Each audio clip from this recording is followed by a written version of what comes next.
Hi, my name is Michael Johnson. I'm a ballroom dance professional, a life coach, and a peak performance expert. I'm part of a group of motivated people who are dedicated to attaining emotional mastery and unlocking our full potential. We don't believe others are responsible for how we feel. In fact, we don't believe anyone can make us feel anything. We believe in the magic of ballroom dance. It has taught us how to improve our bodies, challenge our minds, and inspire our souls. And in return, I want to share those lessons with the world. We are lifers, and this is Magic for Life. Hey everybody, Michael Johnson here with the Magic for Life podcast. We're so excited that you joined us today, and we've got a very special guest. We have such a funny story on how we ran into each other. Is nothing like going out to lunch at Chick-fil-A. Let's leave it at that. But but I'd like to introduce you to Kevin Clayson, and he's the author of Flip the Gratitude Switch, and it's an amazing book. You're gonna love it. You've got to get it. I'll put the links in at the end for you to go find your way to this book. It'll change your life forever, and that's part of why we've brought him here to do the podcast today. So Kevin, thank you so much for coming today. Well, thank you. It's really a pleasure to be here, and we're in your dance studio, which is awesome. I feel like I want to start breakdancing. Are you open to that? If I do some top rocks and I just... Absolutely. Okay, good. As long as I'm not liable for the damages, we're good to go. I am now 39 years old, and my body isn't what it used to be, and so there will likely be damages. Yeah, well, that's why we want you to learn ballroom, because, maybe the breakdancing isn't where you want to be anymore, but ballroom is the way to go. I should. You know what's funny? I always open my talks with dancing, like every time. Like if you go onto YouTube, you will see me dancing, but it's not like pretty. It's kind of like Kevin James and Hitch, right? Nice. It's like, it's not fun. I mean, I feel bad. Yeah, 10 and 2. I feel bad that the people have to watch me because I know they can't unsee it. But this is a true story. So I start off and I do like the Running Man, and I do this kind of, because people don't expect like the chubby bald white kid who they just assume is from Utah to bust it out, because I actually have a little bit of rhythm. And I used to finish my little dance segment, and I always rap Vanilla Ice. So great. I rap Vanilla Ice and I dance, baby. and I usually would end like in the splits until I split my pants open on stage in front of everybody. Let's just say that was an awkward day. Oh yeah, absolutely. And then it happened again, and then I stopped. If you were in the dance world, that happens to us on a regular basis, and there's nothing worse than being out competing and you're like, I know my pants have split and I've got to just keep dancing. People are looking at your rear end. And that's why I had to create the book, because when hard things happen, now we know what to do. Exactly. Well, for our audience, why don't you tell us a little bit about your story and why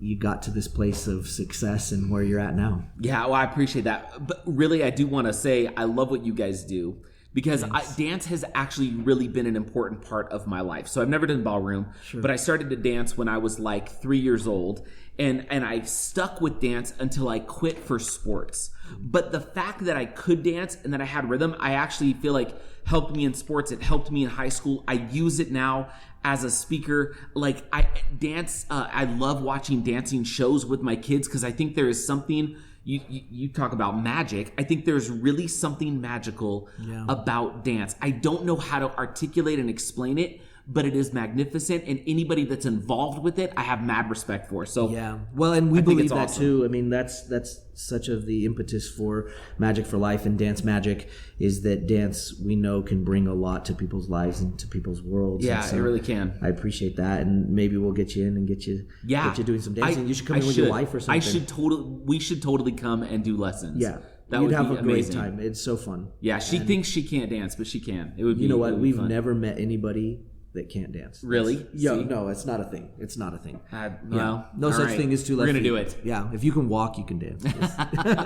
So how'd you get going? I mean, I saw some things in as I read your book. One of the things that stood out to me in the beginning is just this moment where you said, I'm I felt like I was a glorified telemarketing associate. And that's kind of where the story kicked off there. Well, it's true. So, I mean, my career has been kind of crazy. I mean, I, went to school. I graduated from school. My life was not what I thought it would be because I ended up getting divorced at a fairly young age after I'd only been married 3 years. I didn't expect that to happen. It was kind of like starting all over. And man, I just, life is really interesting because it usually doesn't go how you thought.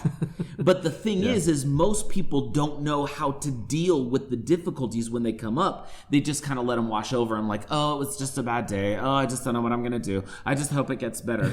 And that was kind of where I was. And I had a string of jobs that they weren't ideal jobs. Sure. And the glorified telemarketer, I mean, I was working it was actually a bank. And what we would do is we would call, they called them warm leads. They weren't warm. They were just people who had done business with the bank at some point in the past. Sure. And it was my job to get on the phone with them and try to convince them to do some sort of a high interest consolidation loan. Oh my gosh. And it was, but I just didn't know what I didn't know. Sure. And I ended up leaving that company once I kind of realized what I was actually doing every day when I woke up, because it took me a little while to kind of wrap my mind around it. Right. I left and I became a self-employed mortgage broker, which led me to starting a company with my partners.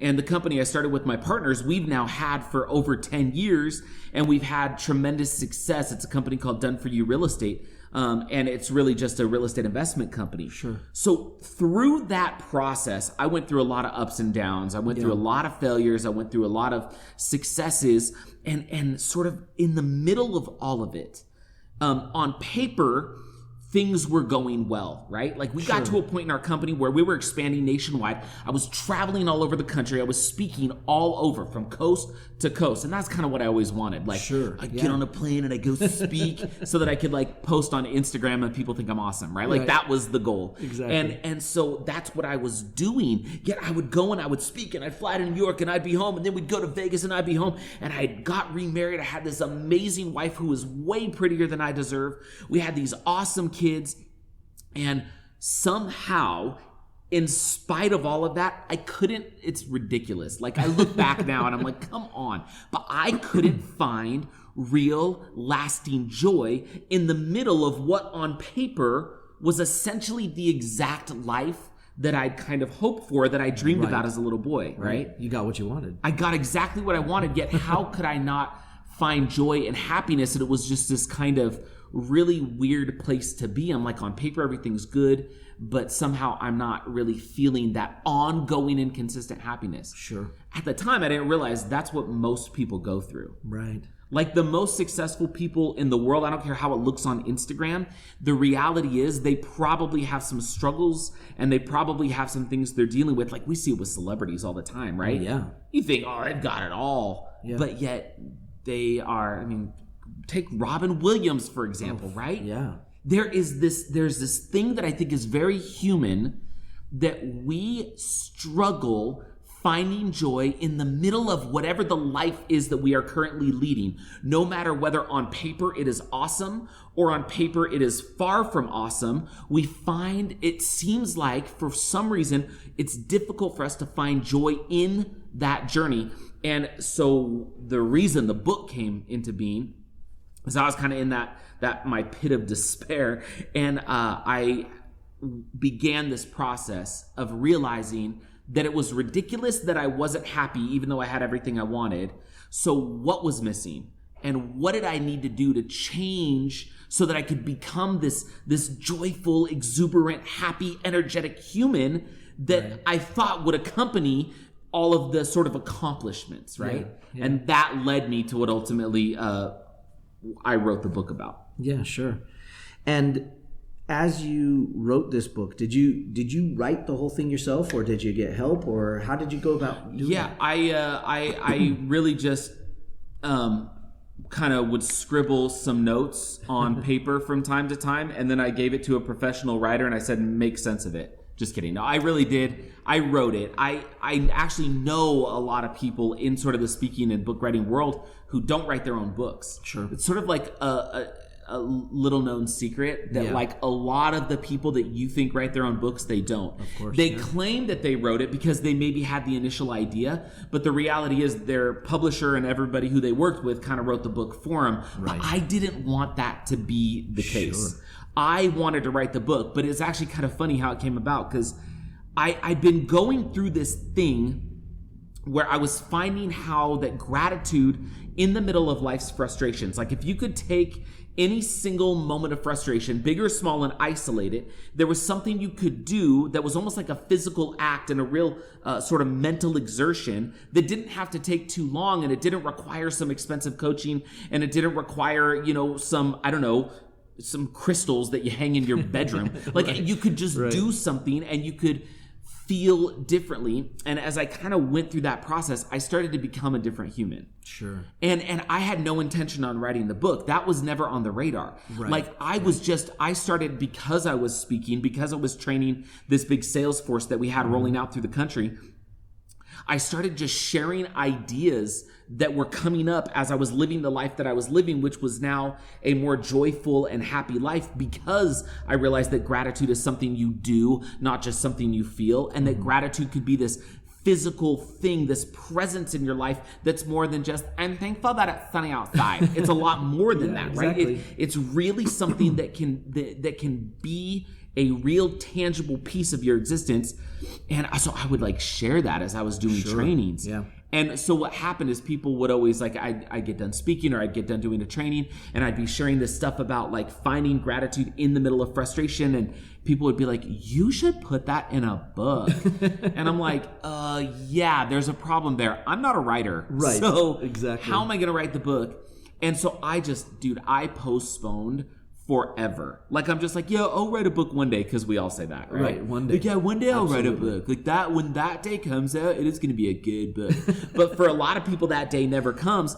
Yeah. And so, man, I just was going through life using the stuff that I put in the book. People kept saying, dude, you got to put that in a book. You got to put that in a book. And so, full disclosure, I believe in God. And I got to a point where God was like, hey, Kev, it's time to write your book. It's real. It's it's time. Sure. Let's go. And he knows me, and he knows that I wasn't going to sit down the next morning, crack my fingers, and then just start typing away and have this beautiful prose that would just change the world. He knew that. And so he's like, you know what you should do, Kev? Let's just keep this easy. He's like, you should interview people who've had crazy life experiences, but used gratitude. And then you should take those examples and then transcribe them and then write around them. And I was thinking oh, cool. That's like Dale Carnegie, right? Yeah, sure. That's, that how to win friends and influence people is kind of case studies. I'm like, well, that would make sense. So I jump on Facebook and I'm like, hey, I think I'm going to start my book. I want to interview awesome people with crazy experiences in life that have used gratitude to kind of power out. And I got a ton of responses. Wow. So I started to schedule all these interviews, and I did interviews with a woman who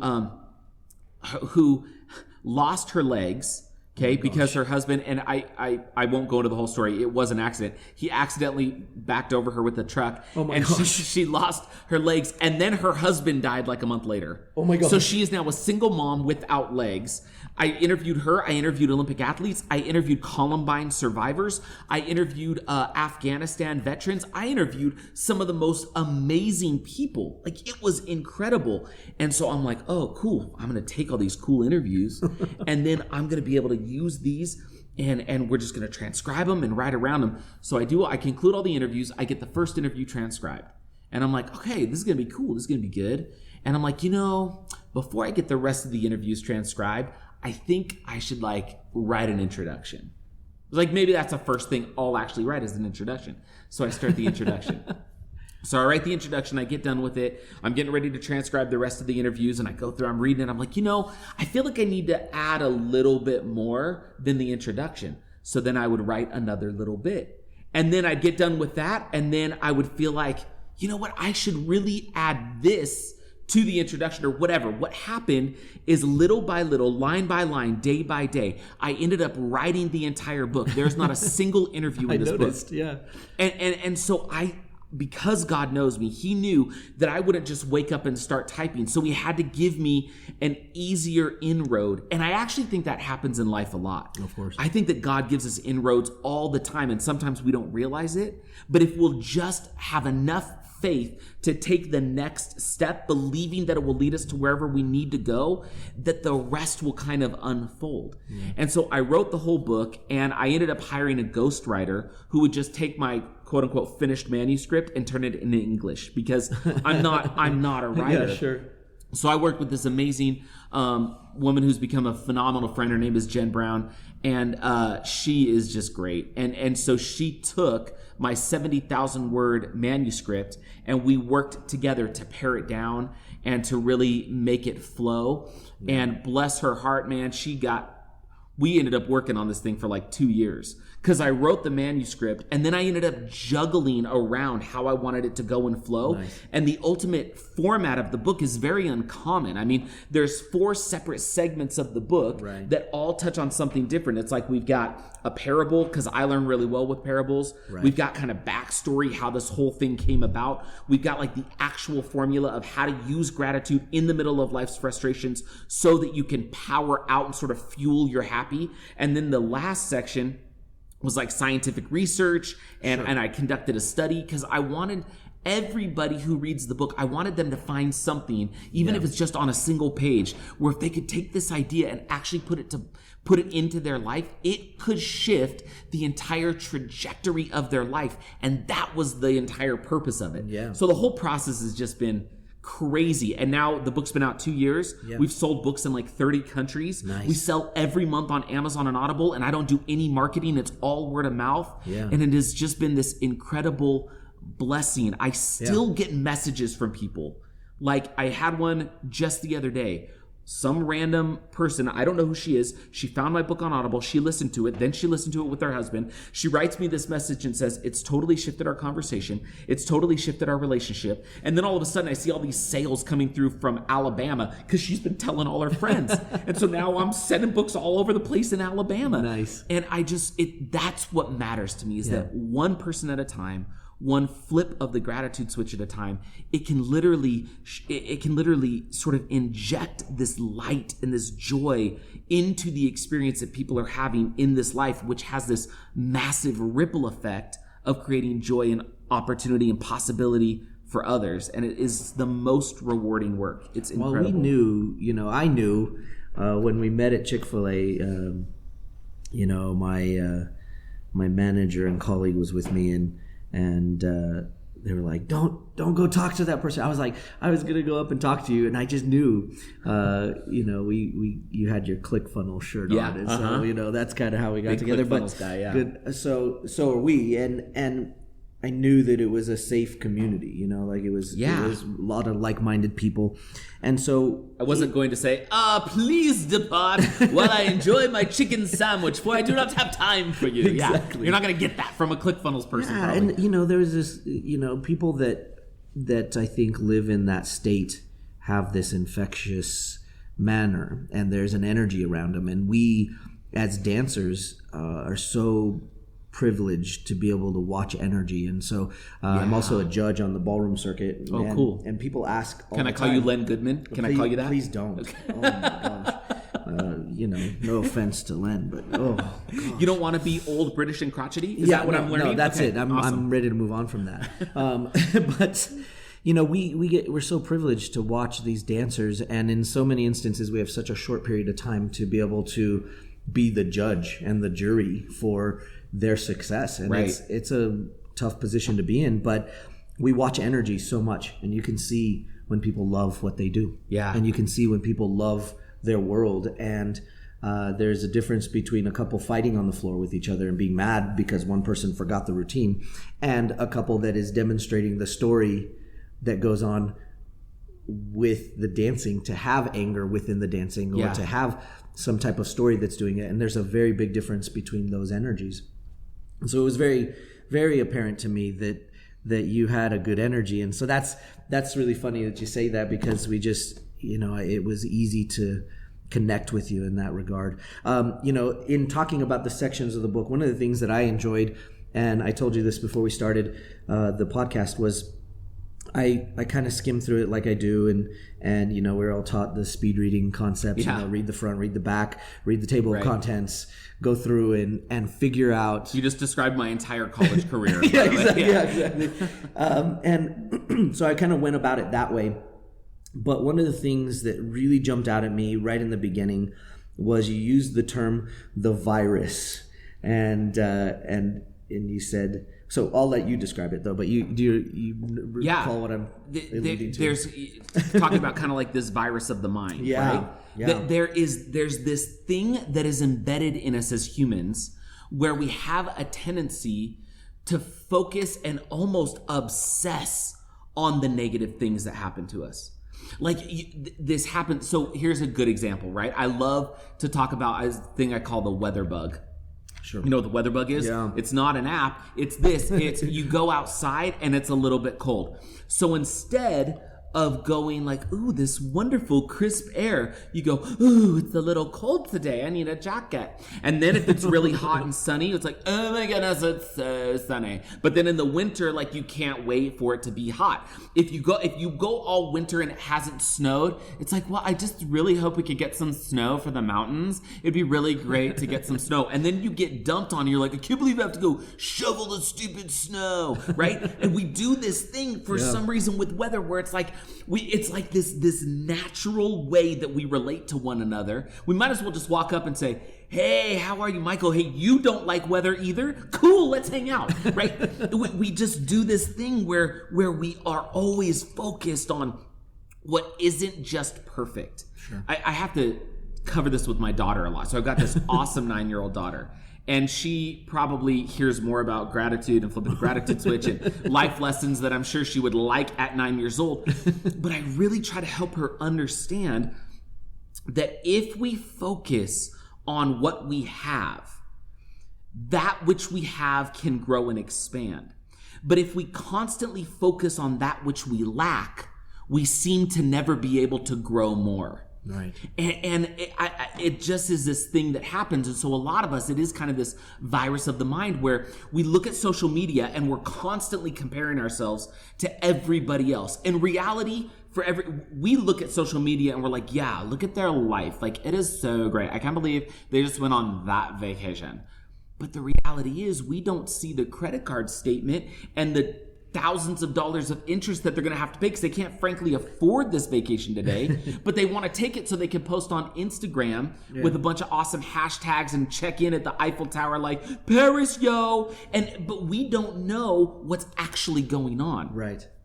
And so we constantly compare ourselves to others, assuming our life isn't as good. We constantly focus on the things we're just a little unhappy with because we find this way to commiserate with one another as human beings, and it almost seems like that's the accepted norm, right? Let's talk about what sucks. Your boss sucks, my boss sucks. Your company isn't doing as well as you want, neither is mine. Let's just focus on that. Everything's more expensive, gas is more expensive, politics are stupid, the president's stupid, the opposite party's stupid. We focus on these things instead of just saying, what is it that I actually have?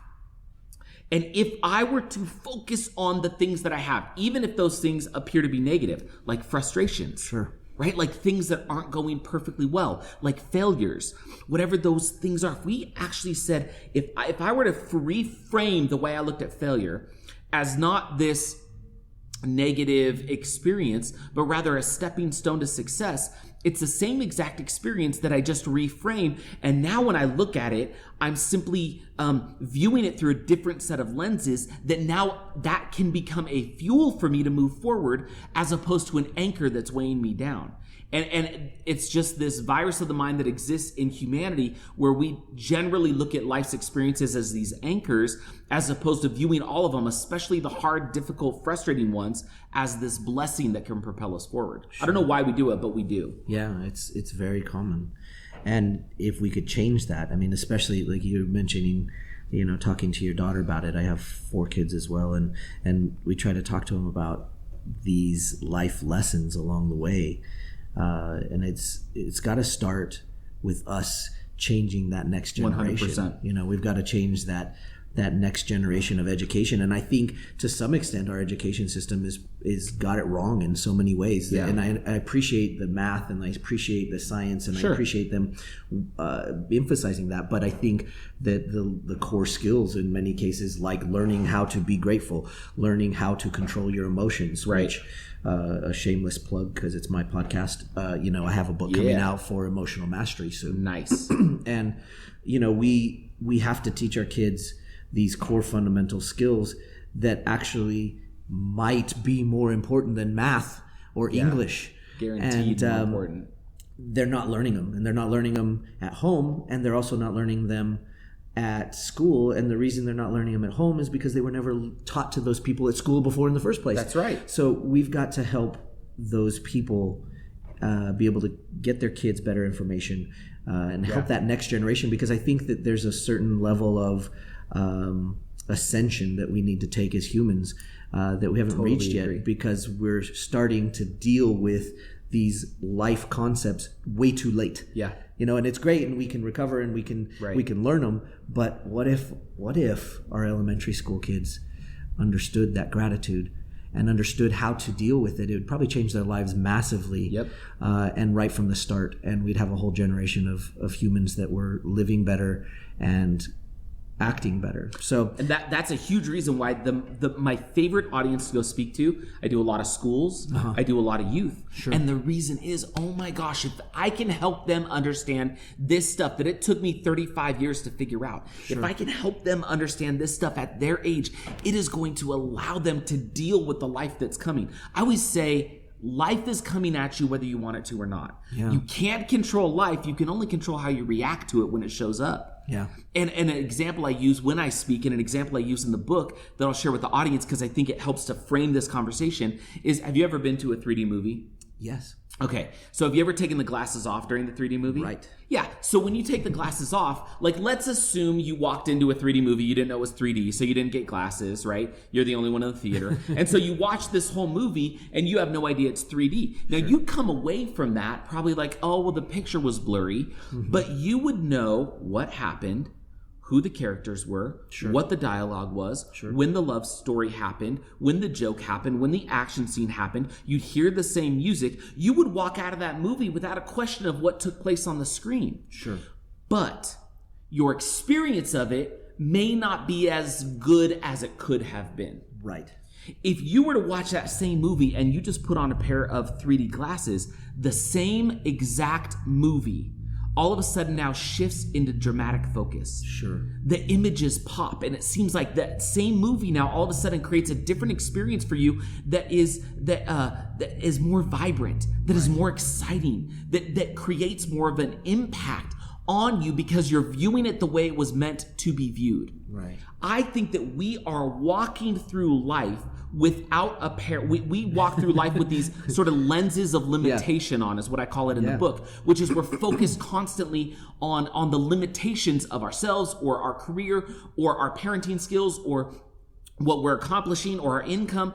And we're always sort of focused and on that negative stuff. So we're viewing the world through these lenses of limitation. But if we were to take those off and snap on a pair of gratitude glasses and view the same exact life through a different set of lenses, that life shifts into focus. It snaps into this beautiful example of what life can be. And all it is a simple reframe. It's a simple shifting of perspective. And for me, flipping the gratitude switch and actually finding a way to locate gratitude in the middle of frustration is slipping on those lenses. So now that same exact life, that same exact movie that you're watching that is your life, it's the movie doesn't change, just your experience of it does, right, and your perspective of it does, and that therefore has a massive impact on how you feel about it. For sure. It's such a great metaphor, and I love that perspective. The not to change it to a downer, but I want to talk about, you talked about rock bottom. Yes. Rock bottom. And so many people experience this, and I think even our kids, here at our studio where we teach competitive ballroom dancers, we deal with a lot of young people and a lot of college kids. And I think sometimes people think, oh, rock bottom is exclusive for, midlife crisis and older people. And yet we have young kids that in their world and in their perspective, they've hit rock bottom. And it's different for everybody. But you talk about it in your book, and you talk about specifically, hearing about a gratitude journal and trying to fill it out and trying to do that gratitude journal.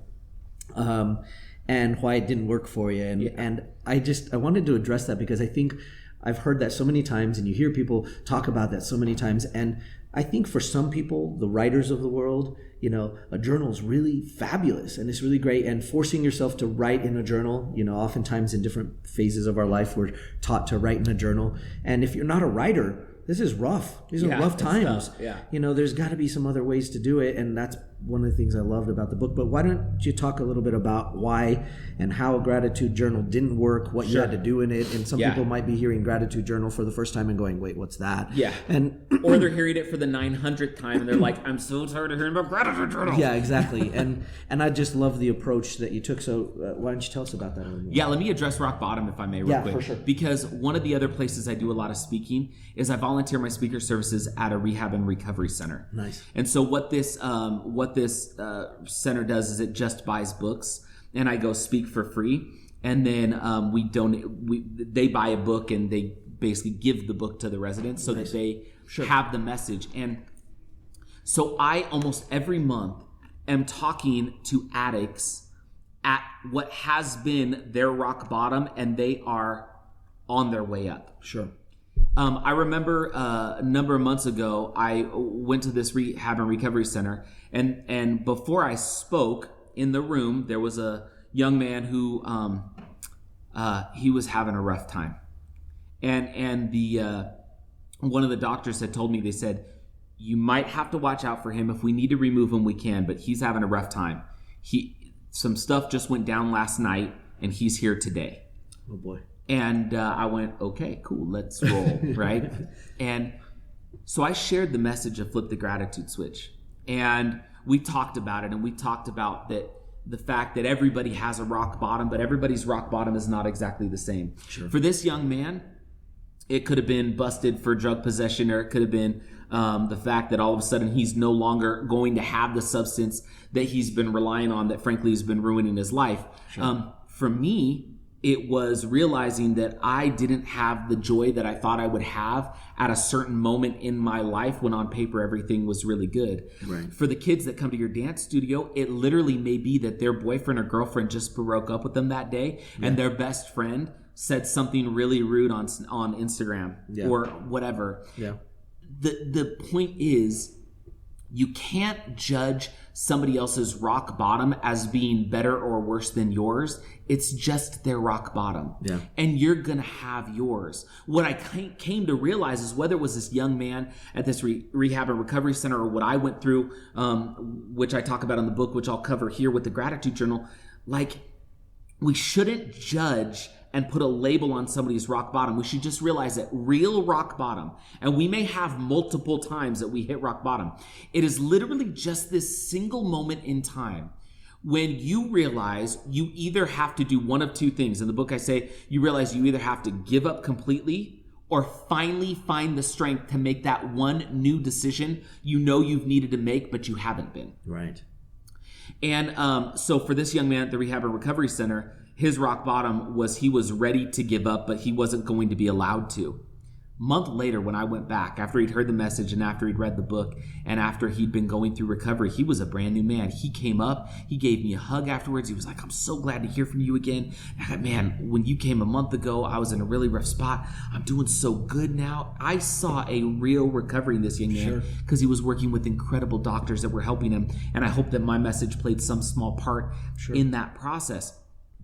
For me, I got to a point where I was like, oh my gosh, nothing is working. Everything sucks. And even though on paper it was good, and I felt like it was rock bottom because I got to the point where I wanted to just get away from all of it. Sure. Quit my job, leave the state, just whatever, right? Walk away from my company, just completely abandon everything that I had considered my life at that moment. But I knew that wasn't the right thing. Sure. So the only other choice that I had, because I felt so low, was if I'm not just going to walk away and abandon everything and just, hit the X at the top left or the top right to get out of the window. If I'm not going to do that, I have to do something different. And it was in that moment where I was kind of like in the pits of despair there that I had this word come into my mind. And it was a word of gratitude, and I didn't expect to hear it. Especially not when I felt like I was like just I didn't realize I was wallowing in self-pity, but I was. Right. I didn't expect to hear gratitude, and my immediate thought was gratitude, whatever. I can't be thankful. Do you see my life right now? Like that was the initial thought, which is ridiculous, right? Yeah.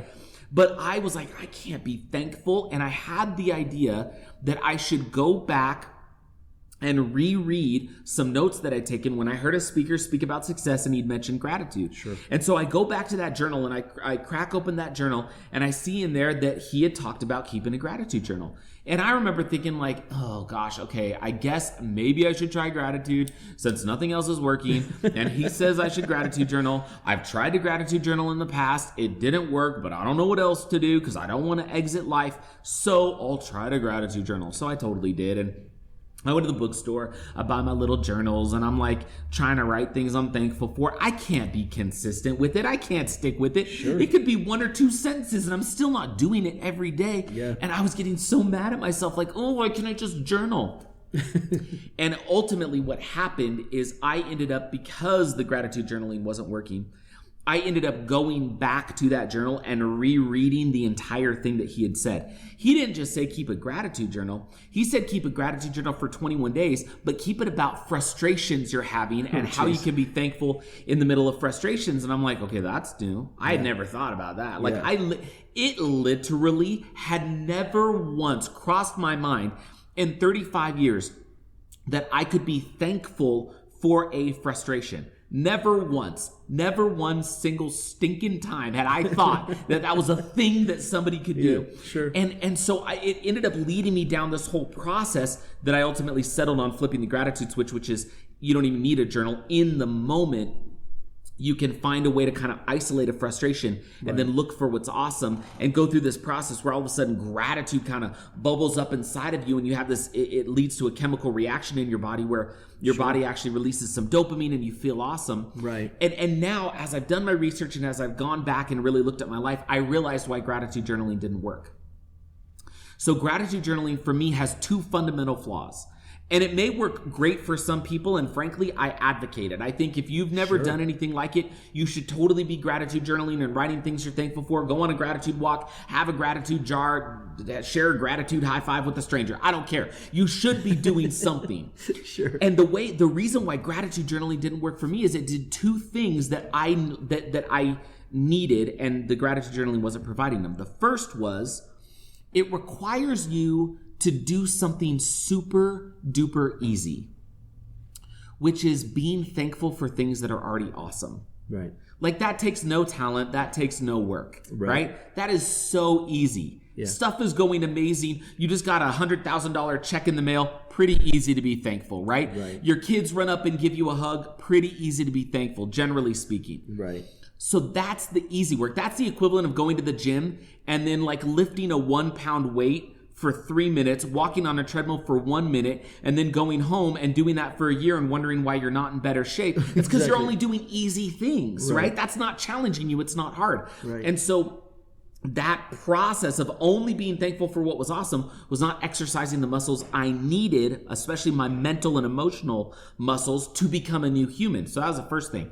The second thing that gratitude journaling does is it removes you from the single most important moment in your entire life, which is the present. Right. Because the present is the only time you have to choose something new, to do something.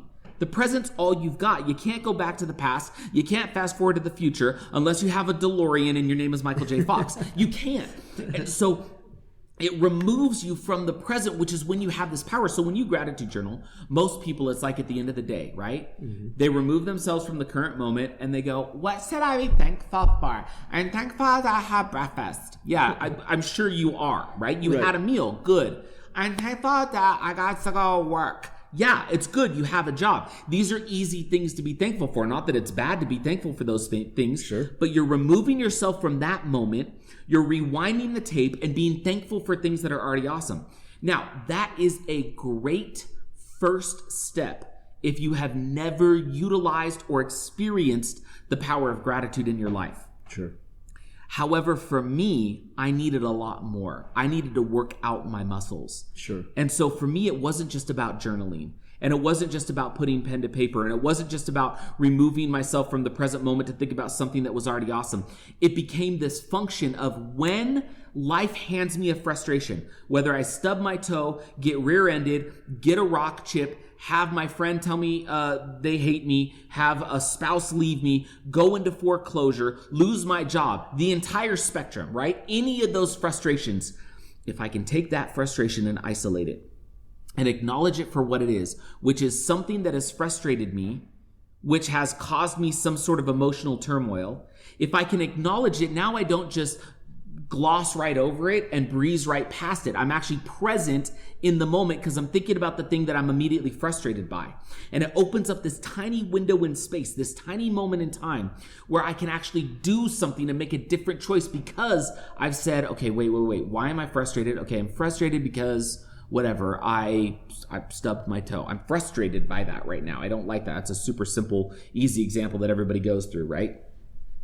And I'm frustrated that I stubbed my toe, and that's not great. Okay, well, now that I know why I'm frustrated, which most of us don't ever really know why we're frustrated. Exactly. We just like to be angry at the world, right? Right. And we don't ever really isolate the things that are causing the frustration. So then you can move on to the next sort of step in this process, which is now that you've found and isolated the frustration, now you look for what's awesome. What could be awesome embedded in that frustration? When I go and I speak, a lot of times I'll do this as an example. I'll be like, let's say we stub our toe. And I'll stub my toe and I'll go through this whole, spiel. And then I'll ask the audience, I'll be like, what could be awesome about stubbing my toe? And at first it's always quiet. And then somebody will be like, you have a toe? And then somebody else will be like, like right after, they'll be like, you have a bed that you stubbed your toe on? You have a bed, you have a home, and they go through, and all of a sudden everybody has these things that they can think about that are awesome embedded in the frustration. What we're effectively doing in that moment is what we have the ability to do in everyday life, which is to switch the train track of our brain. Sure. So our brain is chugging along. You know this. You're an emotional intelligence guy. Our brain is chugging along down a track. Typically, that track is what's going on that's wrong, what do I hate, why can I say stuff sucks? Sure. But if we take that frustration, isolate it, open up this tiny window in time, acknowledge the frustration, and then look for something awesome embedded in the frustration, we are doing this process of we're essentially flipping the train track of our mind so that we can chug down a new path. Sure. So Dr. Alex Korb, who's done a lot of research on gratitude, he says this is the opposite of the vicious cycle. The vicious cycle is the downward spiral to the negative. Right. You can actually enter into the virtuous cycle where when you switch the train track of your brain, and you start to think about what's awesome, your brain immediately starts making new connections to other things that are awesome, which is why in the audience, it's silent at first, and then there's one response, and then another, and then another, and then another, and then everybody, we've effectively switched the train track of everybody's brain in that moment, right? And they've seen it in real time that they have the ability to shift the momentum and the trajectory of that moment and that thought.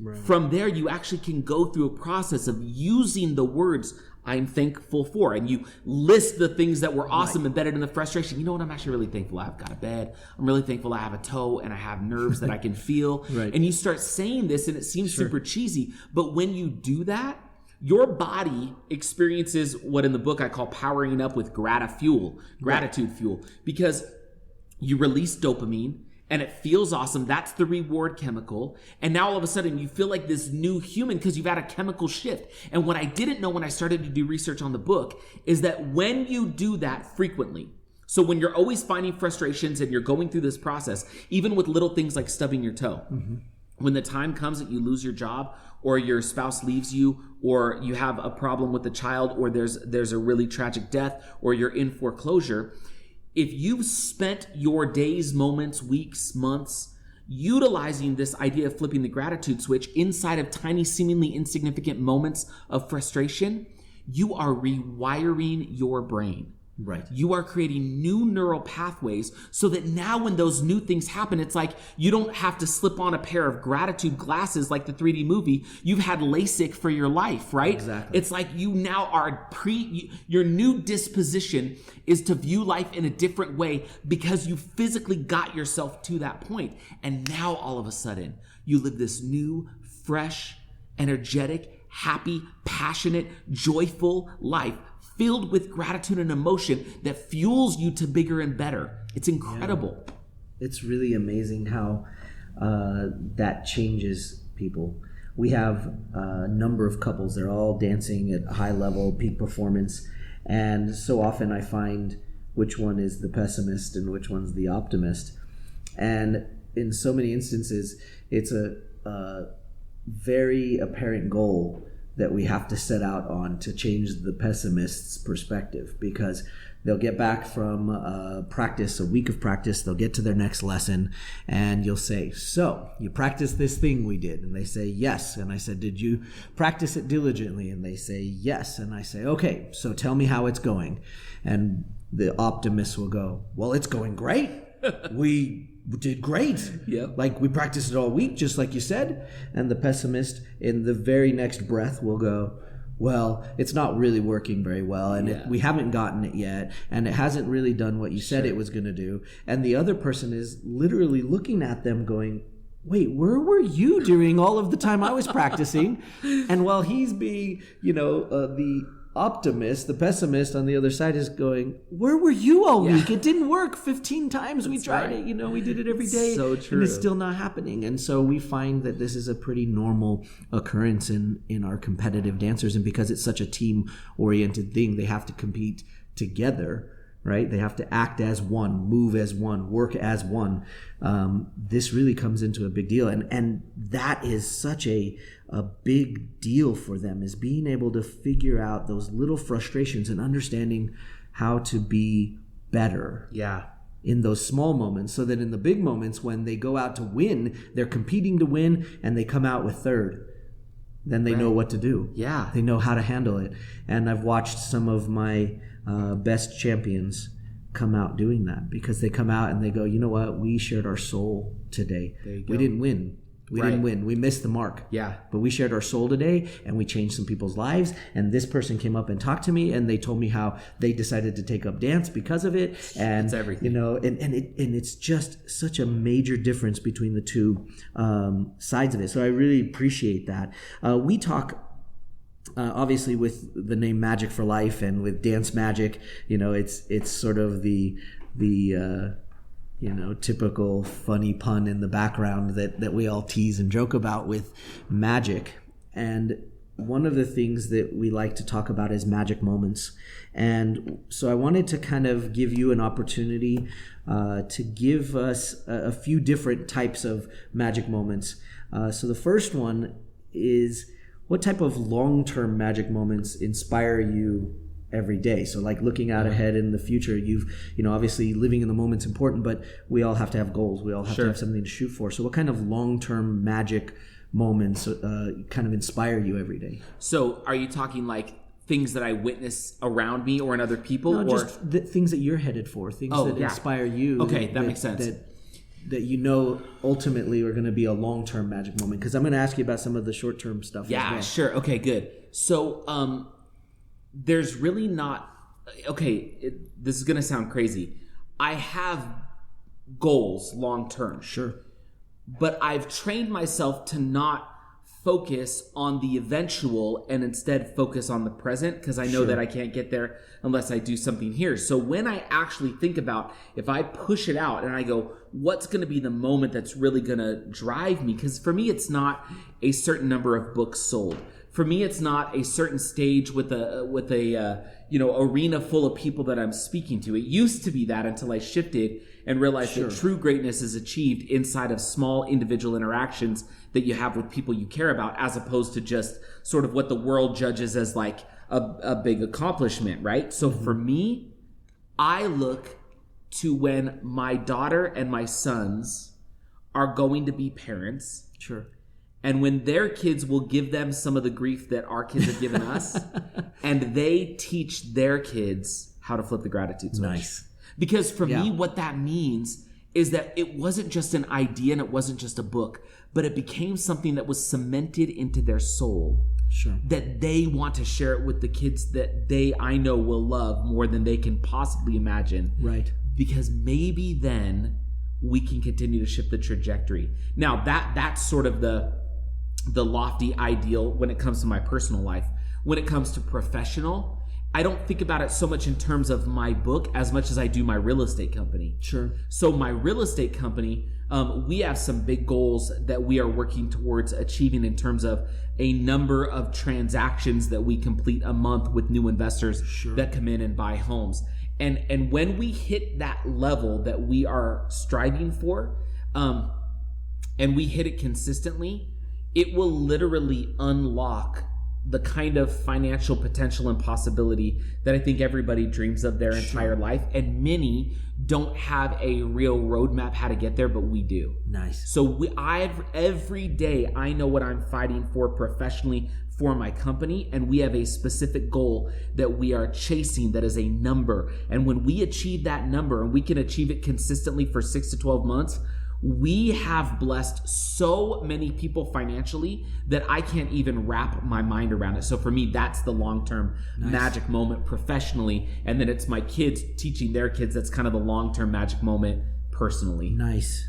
So let's talk more about the short term, like maybe not so far out in the future, but like in the next few weeks. Like what kind of magic moments are you looking forward to coming up now, so that the listeners can kind of get a little bit more about you? Know, what are you looking forward to in the upcoming weeks? So there's it's really kind of weeks and months. So one of the things that I've always really wanted to do is I've always wanted to I am a member of a faith that does some really cool like youth events. Sure. They're called EFY. Sure. And I think I'll be speaking as an EFY speaker next year. And that has been a lifelong dream of mine. That's great. I've always wanted to do it because I know that there were speakers when I would go to EFY that changed my life. And I want to have the opportunity to maybe do that for someone else. And so that's sort of like I'm submitting everything I need to submit, within this week, and then within a couple months, we'll have some confirmation, and then next summer we'll be out doing that. And so that's more short term. Even shorter term than that, the magic moments I look forward to is so every fall we get season passes to a corn maze in Utah called Corn Bellies. And we went there last night, and we go pretty much every Saturday during the month of October. Right. And I can't tell you how much I look forward to walking into Corn Bellies and watching my kids run to the first attraction, because I know that we are creating memories for them that will last forever. And it makes my heart so warm to know that I'll be standing there with my arm around my wife, holding her hand, and we'll be watching our kids enjoying this thing that I know they will never forget. And I look forward to that every year. And so right now, there's a lot of stuff going on professionally that I love to go into work and do and hammer out, because we're making a lot of progress. But a lot of that is to look forward to that moment this coming up Saturday, when I can watch those kids run into Corn Bellies and see that joy on their face and hear them get excited when we get out of the car, because I know that we are doing something as a family that they're never going to forget, and that means the world to me. That's awesome. All right. Well, so we're talking about these ideas of magic moments, and we've mentioned and alluded to it along the way of the importance of being in the now. Can you talk to our listeners a bit about being able to create those magic moments, but staying present and finding the magic moments in your now, in your present, in what you're doing, and really living it instead of being forward or backwards? Yeah. So that whole idea of being present is critical. And most of us are not. Yeah. And especially now, because we have these awesome distractions called phones or iPads or whatever, tablets. We find ourselves so focused on the life that's happening in our device that we forget to look at the life that's right in front of us. Sometimes when I speak to youth and we'll do a social media talk, and I'll talk about viewing life through a screen versus viewing it through your eyes. And I'll show them this little move. And this is a move that I would share with all of your listeners.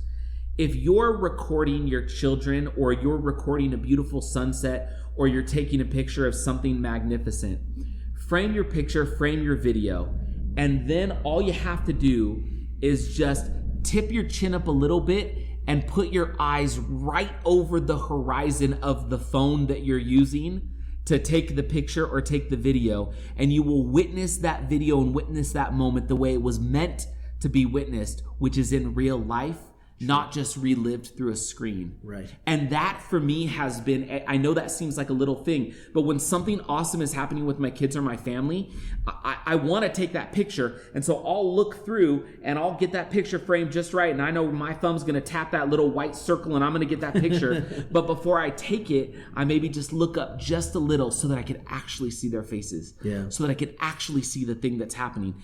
That little moment and that little move allows you to be present to what's really happening right now in life. That is one thing that has been a huge help, especially in this sort of era of devices. Sure. The other thing, when you're home, just leave the device in the back room. Yeah. Because there are things, and I know I'm talking more to parents right now, Sure. but if you leave the device in the back room, you aren't going to miss the smile. Yeah. You aren't going to miss the hug from one sibling to another that you didn't expect to see because they've been fighting all day because you're too busy about looking at somebody else's life instead of actually viewing yours.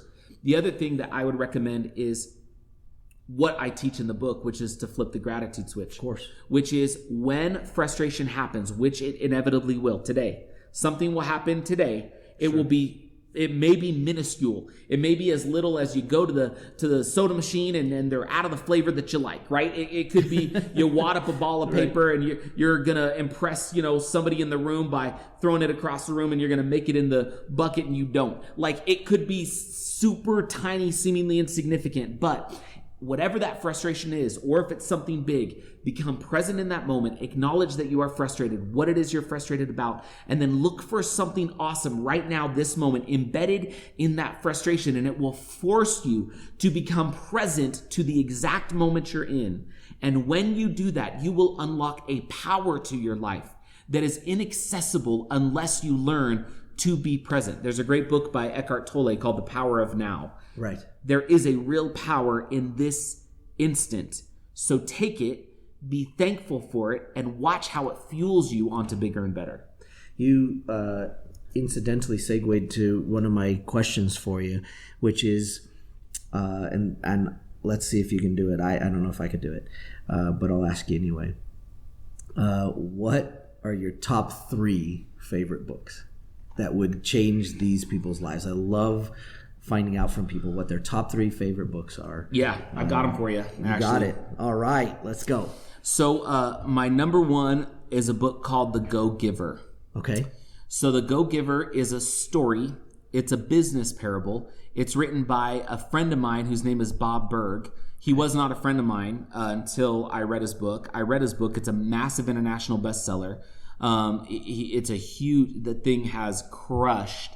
And it's this little business story, this little parable, it's really short, about what he calls the 5 laws of stratospheric success. But it teaches you that it's about giving more than it's about receiving, and it will shift, and it's about adding more value than you're taking in return.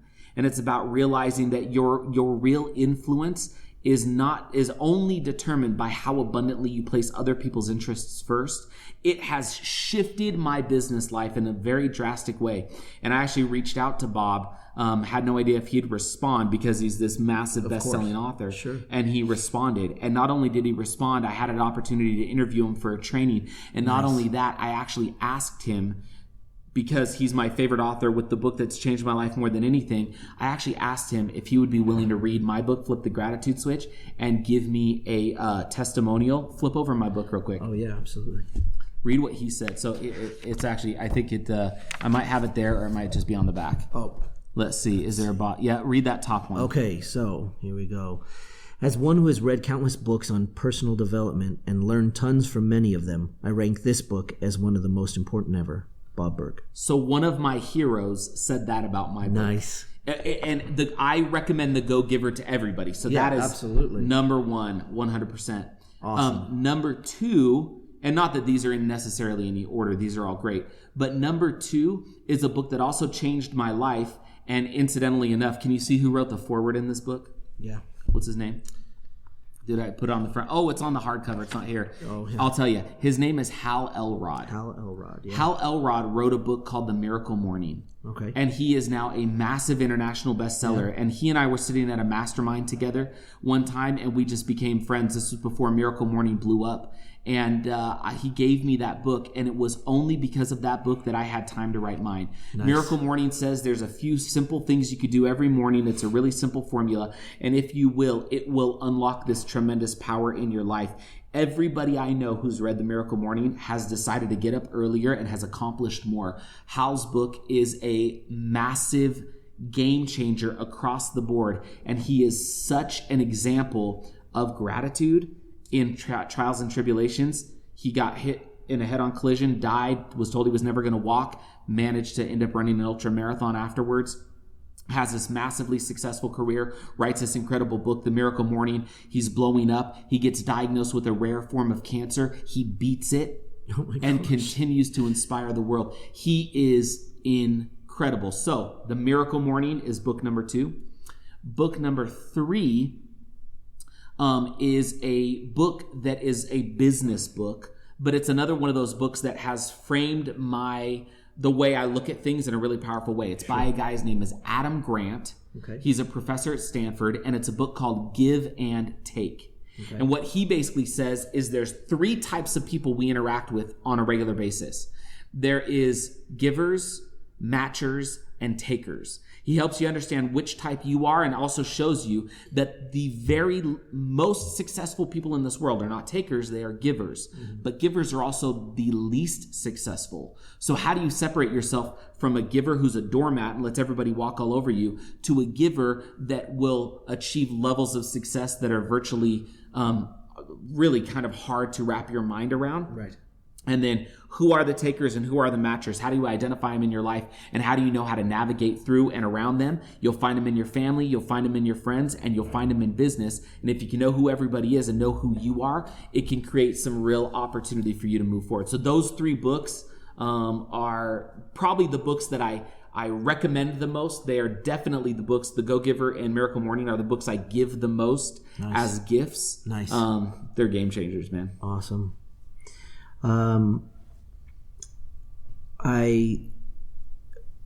This is sort of just a personal joy that you mentioned in your book.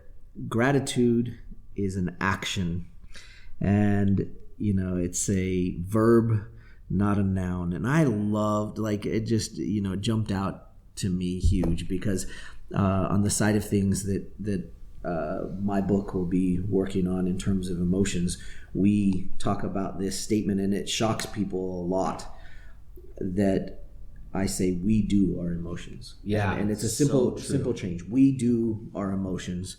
And when I read that in your book, I was like, oh, that is so true and so valuable for people to understand that gratitude is an action. It's what we do. And so can you talk a little bit more about gratitude being an action? Yeah. So one phrase I say a lot is that gratitude is something we do, not just something we feel. Right. See, a noun is a person, place, or thing. Sure. A verb is an action. It's something that we do. Right. Well, if you look up gratitude in the dictionary, it says it's a noun. Yeah. But that's far too passive for what it actually is. Right. And so if gratitude is just something we feel, what happens is we sort of wait around to feel it, because it's something that should just pop up that we might feel. Right. It becomes this passive thing. That's how a lot of people look at gratitude. Sure. What I came to realize as I went through this process and as I wrote the book is that gratitude was very much an action. It was very much something that I was making a conscious choice to exercise and do. And when I did, that's when I unlocked its power. Right. And so if gratitude is something you do, not just something you feel, now all of a sudden it's something you can control. It's something that you can harness the power of it and put it to work for good. And I think we are sometimes so passive when it comes to our emotions, and it allows us to really sort of marinate in this victim mentality where we just feel like everything affects us and everything happens to us and the world is happening to us and we have no control over it. Because we feel this way. I feel sad. I feel happy.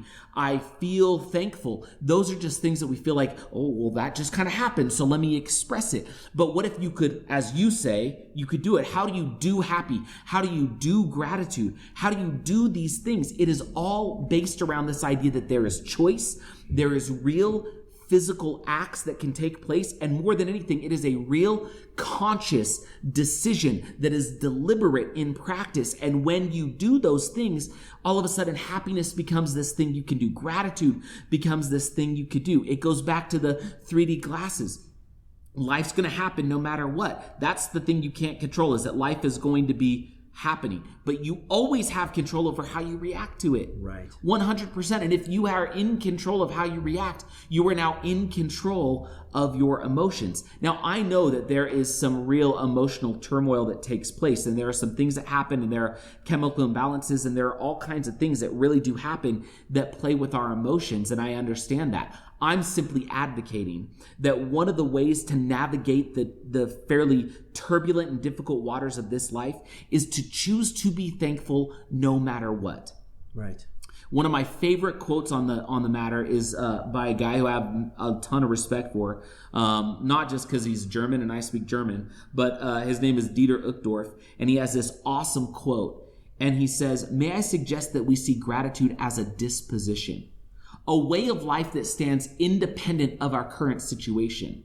In other words, may I suggest that we be thankful for our circumstances, or be thankful in our circumstances, not just for them."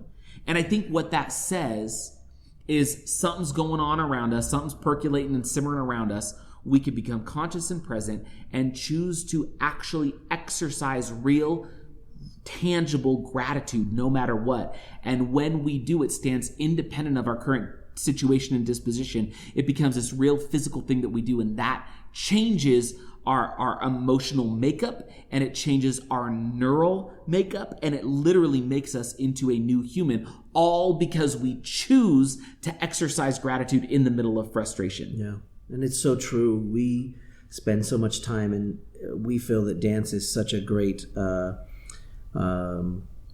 corridor into the soul. Totally. And one of the things that we are so privileged to spend a lot of time doing is utilizing this thing that we can put into our muscle memory, this dancing stuff, and utilize the ability to access our emotions in a way in which we are doing them. And so when we work with these dancers and with these professionals, we are literally being able to teach them how to turn on and turn off emotions. And I know for so many people out there in the world, they're going, that's not, you don't do that. You should just accept how it's going to feel every day, or you should just go with what it's natural. And I'm going, no, you don't understand. Yeah. I can prove to you without a doubt that we can teach our bodies how to turn on the emotion we need, which also, as you were mentioning, there is a chemical response to that. We can teach our body, and the science is behind it. You know, the hypothalamus gland produces neuropeptides in the brain, and those neuropeptides go out through the body. And I'm sure some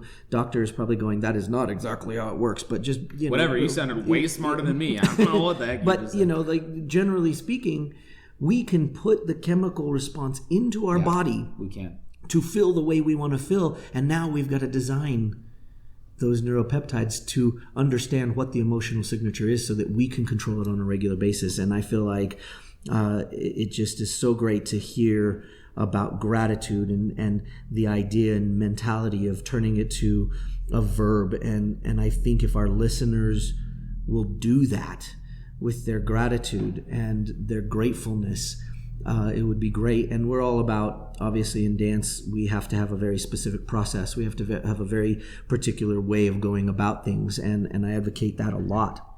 And so one of the things that I really, really, really loved about your book was that you gave us a process, and you said, this is what you do.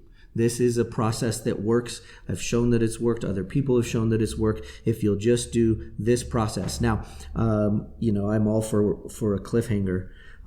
If you want to leave it there, because I do want my listeners to read your book. I think they're going to love it. I think they're going to think it's great, and this process is awesome. So I'm going to leave that on your hands. Do you want to tell them about the flip process, or do you want them to go read your book and find out themselves? The funny thing is, we've already mentioned all steps of flip today. Yeah. So I'll let them read the book and then draw the connections. Awesome. But I will say this, that the process to find gratitude in the middle of frustration is, I put it in 4 simple steps that go along with the letters FLIP. Okay. And so if you'll go through, flipping the gratitude switch is in fact going through FLIP. Things like finding the frustration, you might have remembered that one, or looking for what's awesome, right? There I just gave you F and L. So you can go and read the book. You'll be able to figure it out. You can go on the website. You're going to learn what the formula is.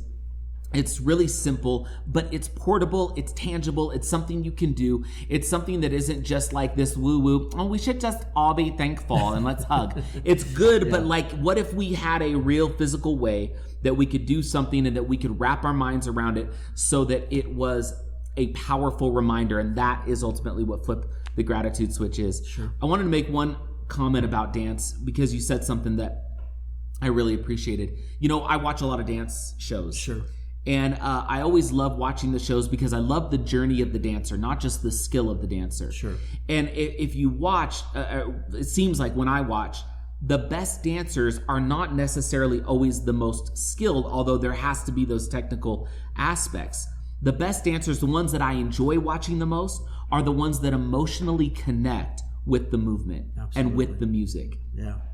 And I think that's what makes a good dancer. You have to have your emotions present, and they have to help you and assist you going through what the technicalities are and what the physical act of dance is. And you have to draw a connection. That's what's human about it. Right. And that's why it connects with people. Right. And the same thing applies in our everyday life.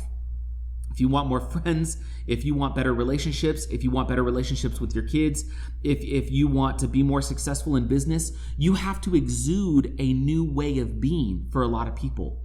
And the way that is done is you have to draw your soul out, connect with these things that you can do and these emotions that are really real. When you transform yourself, when you become a new human, you become magnetic. People are drawn to you. Yeah. One of the biggest questions I get all the time from parents looking for an easy way to make parenting easier. Yeah. They go, oh, this gratitude thing, I sure wish I could teach it to my kids. How do you teach it to your kids? And they don't always like the response, because I don't say, oh, it's just this little 4-step formula.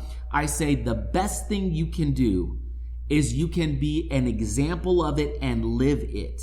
Right. If you become a more thankful person, your children will see that and they will model that behavior. Yeah. For so many of us, so much of the life that we feel is happening around us is a mirror of what's really happening inside. So if we can shift the inside, what may start to reflect back to us is more of that joy and more of that abundance and more of those things that we want. But it's got to change from the inside. Just like dancers on a dance floor can execute the movements, if they don't connect emotionally, and if it's not part of their soul, they're not going to be, I'm not going to connect as well with them. Same thing as humans. Bring it out from your soul. Watch how people connect with you, and watch how that really ripple effects into the physical world around you. Yeah. It is incredible. It's awesome. Well, we are so privileged and honored to have you here today. I'm so thankful that you could come and join us. Well, thank you. I know you have a lot going in your world, but let me give you just one last opportunity to sort of plug your book. I mean, we've been doing it. I mean, honestly, guys out there, you need to read this. This is a game changer. But let me give you an opportunity to talk about that, talk about your real estate company. Awesome. I know we'll have a large reach, and you just never know. thank you so much for having me. It's so awesome to be with you and to be with Lexi. And this is such a blessing for me to come and hang out in your studio. You guys are doing incredible work, and I feel really blessed to know you. And you live in my city. How cool is that? I know. You're right here. That's awesome. It's really, really cool. If anybody's interested in the book, you can find it on Amazon. You can find it on Audible. It's on Kindle. It's on barnesandnoble.com. The book is called Flip the Gratitude Switch. If you want an autographed copy, you can just go to flipthegratitudeswitch.com. I sell them on there. I'll ship it to you. I'll sign it for you. You can also get these light switch covers. So on the cover of the book, you'll see a light switch that says Flip the Gratitude Switch, because there's a big object lesson in the book, and it's a physical reminder of how to flip the gratitude switch and what it can do.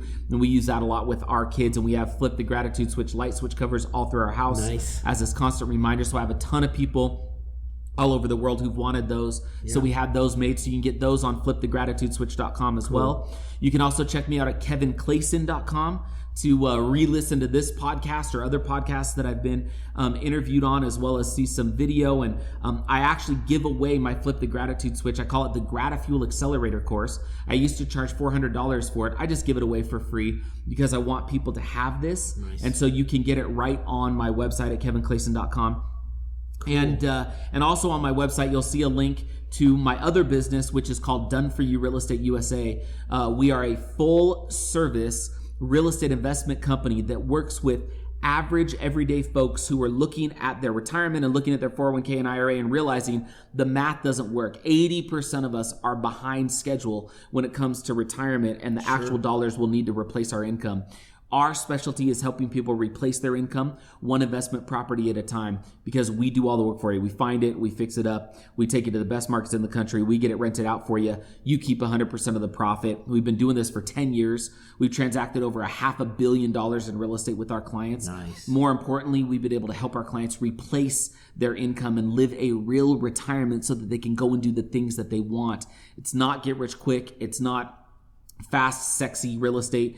It's simple, boring, consistent, predictable, profitable real estate, but we are the best in the country at it. And so you can go to dfy-realestate.com to check out our company. And there's also a link to it on kevinclayson.com. So thank you so much for letting me come and hang out with you guys and be here. It really is a blessing. Thanks so much. We'll put all the links on this anywhere we can. So if you don't see them, but if you need to get that information, please feel free to contact us, and we will get you that information so that you can get to all of these great resources. So thank you so much for coming. I appreciate you. Thank you, man. Are you loving Magic for Life? Please like and share our podcast on iTunes or wherever you listen to your podcasts. Interested in learning to ballroom dance? Check out ballroomforlife.com/free for a free 3-day trial. You can learn to dance right in your own living room and change your life forever.